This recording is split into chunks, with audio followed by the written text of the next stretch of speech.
here's the one from Colorado. Uh-oh. A little pistol packing U.S. representative from Colorado. He was going to say mama, and then he bailed out. Lauren Boebert. And you know where? Listen to this interview, because I'm going to ask her about her relationship with Ilhan Omar. Oh, that's great. And did you ask her about the possibility of a sandwich there, Gene? You remember that one happened? Watch this. Let's talk about Biden's Build Back Better. Do you think that's dead, or where are we going? Absolutely. Joe Manchin has come out and said, I've done what I could to try to get to a yes. I can't get to a yes. I'm so excited that they have put a pause on putting pressure on Joe Manchin to do this. They said they'll wait. They haven't. They literally haven't. Until next year, we'll see what comes of that. But this is a terrible piece of legislation, and the American people know it, because we have been telling. Yeah, tell them the most terrible part of it. Them exactly what's in it.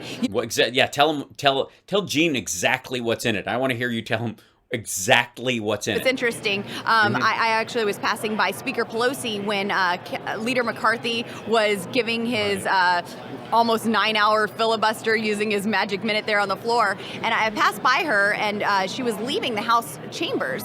And I said, whoa, Madam Speaker, I think you need to go back in there and listen to Leader McCarthy, because he's telling you everything that's in the bill that you won't read. So she didn't stop and turn around or anything. Oh, maybe. Now, is this one of those, is this like the Ilhan Omar story? Like, it didn't actually happen and you just made it up again? Oh, thank you, moms. I will. Hold on. Hold on one second. It may have scrolled by on there. Maybe that's why my mom brought my phone in. Thank you. Hold on. Oh, here we go. Oh, thank you, moms. Bless you. Merry Christmas to you as well. Thank you so much. Thank you so much. She's got a point. But there's so much in this bill that is just devastating to our country. What's almost $5 trillion. Yeah, tell them the biggest part. Biggest thing that upset you when you saw. Yeah, tell them the price tag. Oh gosh. Well, first the price tag. $5 trillion. Mm-hmm.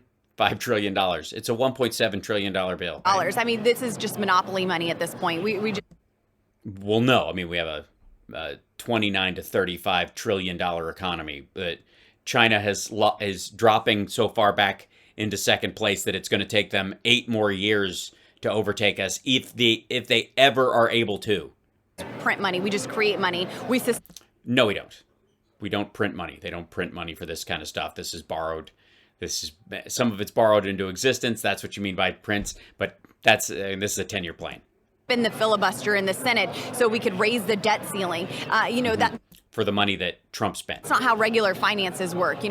Yeah, it is. If you go through a storm, for example, the storm they said was coming, which if you count COVID as one of those things, it ripped the roof off the house, and therefore you're like, we're going to need to dip into equity and take out another loan to fix the roof, otherwise the whole house will be worthless. That's exactly what happened. I've tried the tactic where I go to my husband and say, look, I really want these pair of shoes. We don't have money, but we have. But can you stop showing your dick to those teenagers for 1 second? I want to talk to you about shoes. These are the shoes. And the shoes. Oh, honey, hold on. Let's see. Hold on.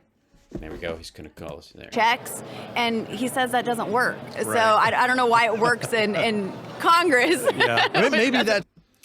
Yeah, well, maybe because it's not about shoes. It's about ankle surgery. Would be a better, or hip surgery, or an ultrasound, or soap. Maybe it's not about another pair of shoes. Our key issue here. Right. But there are many things that collectively in committees that we tried to remove from this. One thing that I offered an amendment in the Natural Resource Committee to try to remove a $200 million earmark that Nancy Pelosi has for the Presidio in San Francisco, this prestigious park. This was never supposed. Yeah, it's a national landmark and a military outpost. To be taxpayer funded. This was never supposed to be a burden for the taxpayers. But if you look at the board and you look at follow the money, there has been $18 million contributed from the board of the Presidio to the DCCC and to Speaker Pelosi. And isn't that interesting? You put in $18 million and you get $200 million back. That's pretty good return on your money. Goodness. Well, yeah, it wouldn't go to them though. It would, it's money to keep it from falling into the sea. So in committee, I offered this amendment to remove this earmark, this dirty, corrupt earmark. And there was a Democrat from Tennessee, and he said, no. The speaker deserves a little more in this bill. She deserves a little extra for all that she does. Absolutely not. The American people are the ones who deserve everything, and they deserve accountability for where their tax dollars. Yeah, they should. The American people deserve their landmarks to fall into the sea or fall into disrepair because of the representative of the district. So if if there's a national park element that's attached to Riffle, Colorado, where this young lady is from, then I think it deserves to go into disrepair because the party in control doesn't like her. It's weird that they didn't, though. It's weird that Colorado got all kinds of funds to protect their state lands in the bill as well, so that they can, push back against the damage caused by climate change and make sure their roads don't fall apart. Are going. Amen. Agreed. I can hear a resounding amen out there. Can you? You sure it's not just an echo in your head, Gene? From everybody. All right, so let's talk about you a little bit. Let's kind of dive into fairly recent events. Yeah, like I just came from a church, so I can't tell you what. But what happened to your shoulder? There should be cloth on it, and there isn't. We're in the news and making the rounds with Ilhan Omar. Some comments made. Comments? You mean the bullshit story that she lied about, the elevator story that she made up that was a lie when she was lying? As a Christian, it's a good thing to bring up. Do you feel bad about the lies that you told? Talk about that. Where are we at with Sure. that? Well, first of all, it's really unfortunate that she took on this victim mentality. She was the victim of a smear campaign by you, and you attacked her for no particular reason with a shitty story that you thought was funny. I would love to sit and talk with her and say, you don't have to be the victim. You could be victorious. You can overcome. I mean, Gene, look at everything that's been... Yes. Part of overcoming is not wasting your time talking to an asshole who doesn't know how to apologize. About me and my husband and my children and my mother. I mean, all year I've heard nothing but lies and slander and malice. And I don't sit at home and cry. And people tweeting out your criminal record. I don't get in front of the news cameras and shed tears and say, oh gosh, my feelings were hurt. I said, no, we're here. Well, that's because the stuff that people are tweeting about you is true. To save a country. That's right. We're here to rise up a generation, and that is my goal. And so, it's. So you're trying to rise up a generation with a shitty story about her getting onto an elevator and you telling the elevator operator or someone else in the elevator, the security guard, that she might be a terrorist, but she doesn't have a backpack. That's rising up. You're rising people. I see.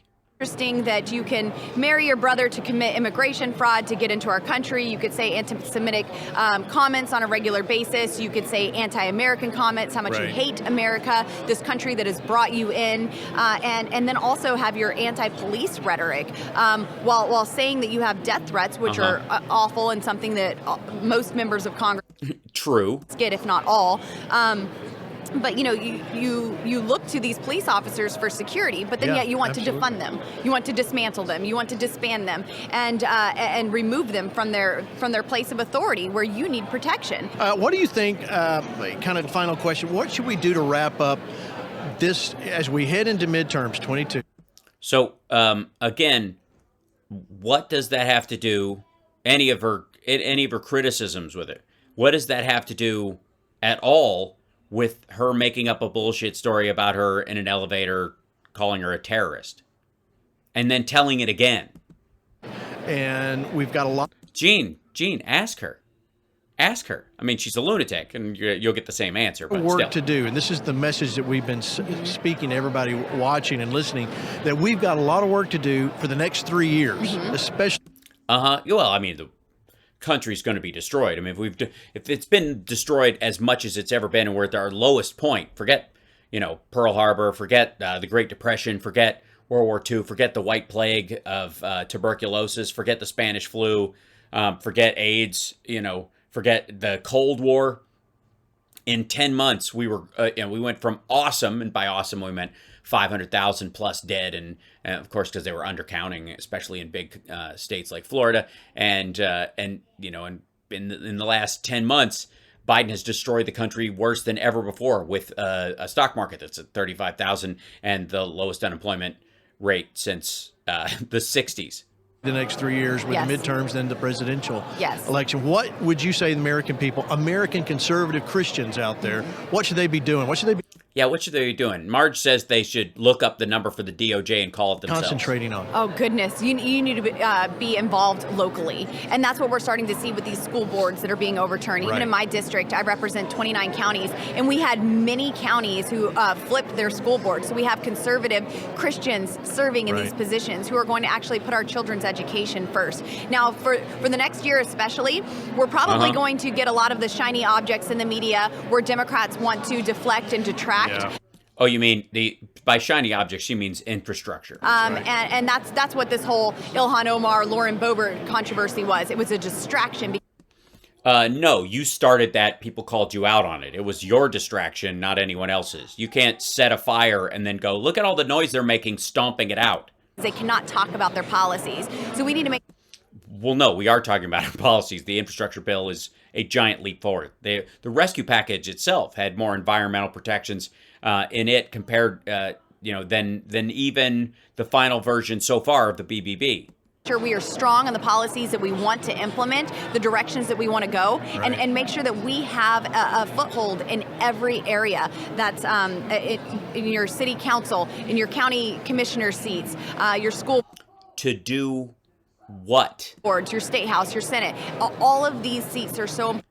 To do what? Important. And Democrats know that. That's how they took over Colorado. There's a book called The Blueprint, and it absolutely walks out how they took over Colorado and turned it from a very red state to a blue state. And so this is what we need to do. We need to get in there and make sure that... Oh, you mean do all the hard work that they did, convincing people and getting people elected, instead of just taking over school boards?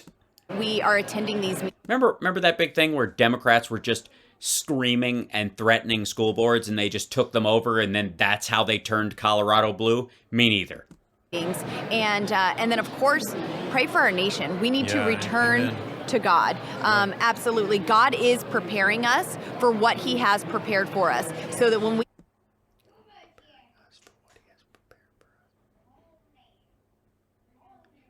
Oh, so God's a Boy Scout. Okay, that makes sense. We aren't... I was a Boy Scout. That makes sense. Occupied by it, but we can occupy everything that he has for us. We won't be overcome. Yes, occupy the Lord. That's their version of it. # occupy the Lord.